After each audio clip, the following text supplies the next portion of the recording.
Baiklah, sekarang kita pergi ke topik yang seterusnya, iaitu faktor-faktor yang mempengaruhi pemasaran. Okey, dalam faktor yang mempengaruhi pemasaran ni, kita ada 4 faktor yang utama. Okey, kita tengok yang pertama iaitu intermediaries ataupun orang tengah. Yang seterusnya orang awam, public, supplier, pembekal dan juga competitors, pesaing. Keempat-empat individu ini ataupun keempat-empat pihak ini adalah mereka yang sangat berpengaruh dan juga mampu untuk membentuk dan memberi uh, tekanan kepada pasaran produk dan perkhidmatan kita. Okey, ini antara faktor yang mempengaruhi pemasaran. Pertama sekali kita tengok public. Okey, public iaitu orang awam. Kita ni sebagai pengguna biasa tergolong dalam golongan orang awam, yang mana merupakan kumpulan yang mempunyai pengaruh negatif dan juga positif. Macam mana kita sebagai pengguna ataupun orang awam ini dapat memberi pengaruh kepada pemasaran? Okey. Kita balik semula kepada konsep supply and demand tadi. Yang mana kita berhak ataupun kita mempunyai kuasa untuk membeli ataupun kuasa untuk membuat permintaan produk terhadap pasaran. Sebagaimana contoh yang cikgu bagi tadi, di musim perayaan, pengguna ada kuasa untuk membuat permintaan ataupun demand terhadap produk seperti bahan mentah, ayam, produk tepung untuk buat kuih raya dan sebagainya akan meningkat secara mendadak pada musim perayaan. Jadi ini yang dikatakan antara faktor orang awam yang dapat mempengaruhi pasaran ataupun pemasaran. Yang seterusnya, yang kedua adalah intermediaries ataupun orang tengah. Fungsi orang tengah ni apa? Fungsi orang tengah ini adalah untuk dia membantu syarikat untuk memperkenalkan, menjual dan mengedar barangan dan juga perkhidmatan. Orang tengah ni sebagai nama dia, dia duduk di tengah antara pengguna akhir dan juga pembekal ataupun pengeluar produk. Dia bermula, rantaian ni bermula daripada pengeluar produk. Yang pertama sekali pengeluar produk, yang kedua duduk di tengah adalah intermediaries ataupun orang tengah, dan akhir sekali adalah pengguna ataupun orang awam. Jadi bagaimana orang tengah ini mampu untuk mempengaruhi pasaran? Contohnya, kita ambil pengeluar produk. Sebagai contoh, kita ambil produk sayur-sayuran lah. Sayur-sayuran, timun dan sebagainya. Okey. Siapa yang menjadi pembekal ataupun pengeluar produk timun ni? Kita ambil contoh orang-orang kampung yang ada kebun, yang tanam secara kecil-kecilan. Mereka adalah pembekal timun dan sayur-sayuran. Orang tengah adalah orang yang mengambil ataupun yang membeli daripada orang kampung. Seterusnya mereka akan menjual di pasaran ataupun mereka membeli daripada orang kampung, daripada pembekal pengeluar tadi. Seterusnya mereka menjual kepada kedai-kedai runcit dan kedai runcit itu yang akan menjual kepada orang awam. Jadi orang tengah ni dia berperanan besar sebab apa? Sebab orang tengah ni dia boleh main harga. Contoh dia ambil sayur-sayuran tadi daripada pembekal, dikatakan dia beli dengan harga RM2 1 kilo. Kemudian orang tengah akan jual pula kepada kedai runcit dengan harga mungkin RM3 1 kilo. Harga akhir yang kita sebagai pembeli ni ataupun orang awam ni yang akan beli daripada kedai runcit tak akan dapat RM2 sekilo ataupun RM3 sekilo. Mungkin akan jadi RM4 sekilo. Jadi fungsi ataupun orang tengah ni faktor dia sangat orang kata sangat penting lah. Dia mempengaruhi pasaran. Dia boleh menjadi punca kenaikan harga ataupun punca penyelewangan harga yang berlaku dalam pasaran. Seterusnya kita tengok faktor ketiga yang mempengaruhi pemasaran, iaitu supplier ataupun pembekal. Pembekal ni siapa? Pembekal ni adalah individu ataupun syarikat yang memberikan atau menyediakan sumber bekalan yang dikehendaki. Okey, pertumbuhan pembekal mampu menjejaskan pemasaran. Okey, supplier ni adalah pembekal. Mereka-mereka yang membekalkan produk, membekalkan perkhidmatan dalam pasaran. Apa saja keperluan pengguna, apa saja keperluan orang awam akan disediakan ataupun dibekalkan oleh pembekal dan pengeluar produk ini. Okey. Yang seterusnya, faktor terakhir dalam faktor yang mempengaruhi pemasaran adalah competitors, pesaing. Siapa yang dimaksudkan dengan pesaing? Okey. Pesaing adalah mereka-mereka ataupun individu lain yang menawarkan produk atau perkhidmatan yang sama. Mereka ni adalah syarikat ataupun pembekal yang menjual dan menyediakan produk atau perkhidmatan yang sama dengan kita. Okey, di sekitar kita boleh ambil contoh dalam pasaran. Pizza Hut. Siapa pesaing dia? Pesaing dia mestilah Domino Pizza. Okey. Penjual KFC contohnya. Siapa pesaing KFC? Pesaing KFC mestilah syarikat-syarikat makanan segera yang sama juga seperti McDonald. Okey. Begitu juga dengan syarikat-syarikat lain ataupun kita ambil penjaja-penjaja kecil, peniaga-peniaga kecil yang menjual di tepi-tepi jalan ni, penjual pisang goreng contohnya. Siapa dia punya pesaing? Pesaing dia adalah penjaja lain yang turut menjual pisang goreng ataupun penjual-penjual produk lain. Penjual air balang di tepi jalan dan sebagainya. Itu adalah competitors ataupun pesaing-pesaing bagi para peniaga ini. Bagaimana kita letakkan, kalau kita letakkan diri kita sebagai peniaga, macam mana kita nak bersaing ataupun nak menjadi lebih berjaya pada pesaing kita?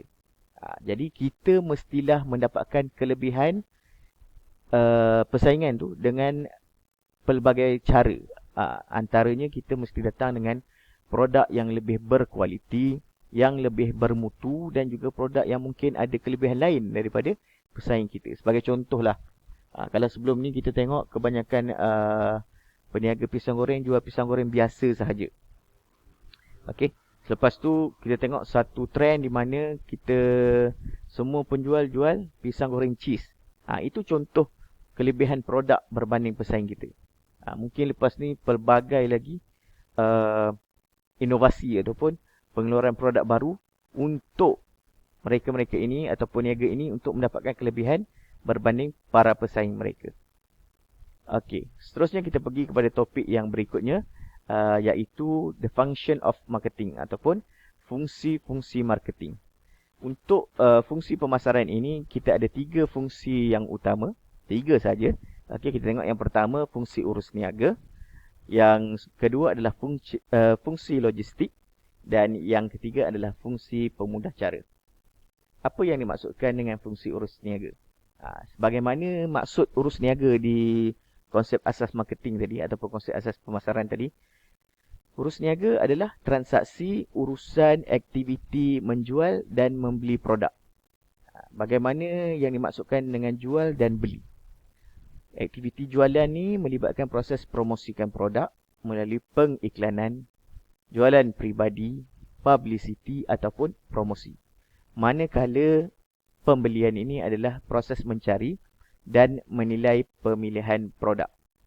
Okey, untuk jualan ni dia membabitkan banyak perkara. Okey, membabitkan promosi, membabitkan iklan, membabitkan publicity, membabitkan surat khabar, televisyen, online dan sebagainya. Dan pembelian pula adalah proses kita sebagai pengguna, kita yang nak cari produk, kita yang nak membeli produk, kita yang menilai pilihan-pilihan produk yang ada dalam pasaran. Kalau kamu semua boleh tengok di situ, dia kata jualan ni membantu membina jurang persepsi, pemilikan dan nilai dengan menyedarkan pengguna tentang kewujudan dan nilai sesuatu produk dan perkhidmatan. Manakala pembelian pula menolong mengatasi jurang pemilikan dan nilai dengan membolehkan pengguna faham nilai sesuatu item seterusnya memilikinya. Okey, dalam proses pembelian ni dia banyak peringkat dia. Yang pertama contohnya, nanti kita akan lalui juga dalam topik yang kedua dan ketiga selepas pada ni. Pembelian ni kita bermula dengan proses kita ni menyedari apa keperluan kita. Kita nak beli apa? Pertama sekali kita kena tahu kita nak beli apa. Kemudian kita tengok pilihan yang ada. Apa pilihan produk yang kita ada di pasaran. Kita nak beli ubat gigi contohnya. Dan kita cari maklumat. Ubat gigi yang jenis macam mana kita nak. Perisa yang macam mana kita nak. Brand apa yang kita nak. Kemudian kita tengok pilihan apa yang ada di pasaran. Harganya berapa. Packagingnya macam mana. Itulah termasuk dalam fungsi-fungsi pembelian dan juga fungsi urus niaga pemasaran tadi. Okey, fungsi yang kedua adalah fungsi logistik. Fungsi pemasaran yang kedua adalah fungsi logistik. Yang mana bila kita bercakap tentang logistik ni, dia berkaitan dengan pengangkutan, penghantaran, penyimpanan. Itu semua berkaitan dengan cara-cara ataupun tata cara untuk bagaimana kita menyimpan produk, mengangkut produk, memindahkan produk dari satu tempat ke satu tempat. Itu juga adalah fungsi pemasaran, iaitu tergolong dalam fungsi logistik. Dan yang fungsi yang terakhir sekali dalam pemasaran ini adalah fungsi pemudah cara.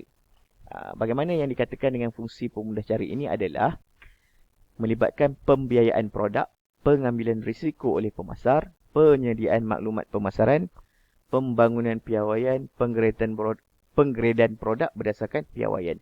Semua yang berkaitan dengan kualiti produk.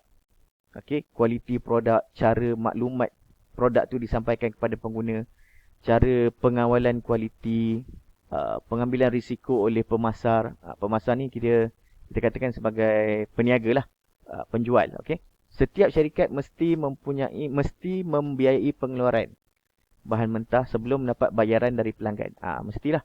Kalau kita letakkan diri kita sebagai penjual, kita mesti beli dulu barang mentah. Kita mesti dapatkan dulu barang mentah sebelum kita kita convert dia sebagai produk yang ingin kita jual kepada pelanggan. Okey, seterusnya, pembiayaan boleh diperoleh daripada pinjaman, akan dibayar selepas hasil jualan diperolehi. Peniaga ni dia nak dapatkan aset dia, contoh kedai mungkin ataupun gerai, barang jualan. Kalau dia tak cukup modal, dia dapatkan pembiayaan, pinjaman. Jadi pinjaman yang didapat tu, dia yang diperlukan tu, dia berhutang dulu mungkin, ataupun dia buat loan dulu daripada bank. Jadi hasil yang diperoleh daripada jualan tu baru boleh digunakan untuk membayar segala pembiayaan ataupun pinjaman yang mereka buat, bagi membolehkan produk itu terjual. Okey. Yang seterusnya, pengeluar mengambil risiko apabila mereka memutuskan untuk menghasilkan produk dan memastikan produk terjual. Pengurus pemasaran perlu membuat penganalisaan yang rapi dari segi kos dan pasaran. Okey. Pengeluar ni, peniaga, kita kiranya gamble lah. Kita ambil risiko. Kita nak jual sesuatu ni, kita nak ambil risiko. Sama ada produk kita tu nanti akan terjual atau tidak. Ada tak orang nak beli produk kita? Contohnya kita baru nak memulakan perniagaan, okey, di sekitar Temeloh ni. Kita nak buka satu gerai jual ayam goreng, contoh. Ayam goreng cheese ke, ayam goreng apalah yang viral sekarang ni ke apa semua. Kita ambil risiko dulu. Ada tak orang nak beli ayam goreng kita agaknya? Dapatkah ayam goreng kita ni bersaing dengan kedai ataupun jualan ayam goreng yang sedia ada? Dapatkah kita nak standing dengan tahap ayam goreng KFC? Jadi, untuk menghadapi risiko tu, bukan kita ambil risiko secara membabi buta. Bukan terburu-buru. Kita mesti buat analisa yang rapi. Dari segi costing dia. Cost macam mana? Kita nak jual ayam goreng tu, kita nak jual di mana? Lokasi bagaimana? Ada tak orang beli? Adakah tempat laluan orang ramai? Ramai tak pelanggan? Pasaran macam mana?